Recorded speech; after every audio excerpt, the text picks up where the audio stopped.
అనితా వంగలపూడి అనే నేను శాసనసభ సభ్యురాలిగా ఎన్నికైనందున శాసనం ద్వారా నిర్మితమైన భారత రాజ్యాంగం పట్ల నిజమైన విశ్వాసం, విధేయత చూపుతానని, భారతదేశ సార్వభౌమాధికారాన్ని, సమగ్రతను కాపాడుతానని, నేను స్వీకరించబోయే కర్తవ్యాన్ని శ్రద్ధాశక్తులతో నిర్వహిస్తానని దైవసాక్షిగా ప్రమాణం చేస్తున్నాను.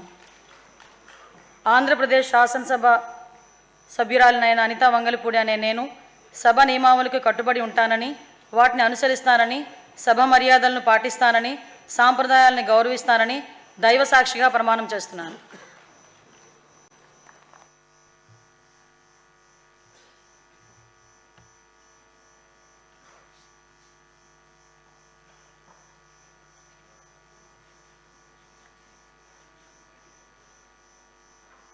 శ్రీ అచ్చెన్నాయుడు కింజారపు.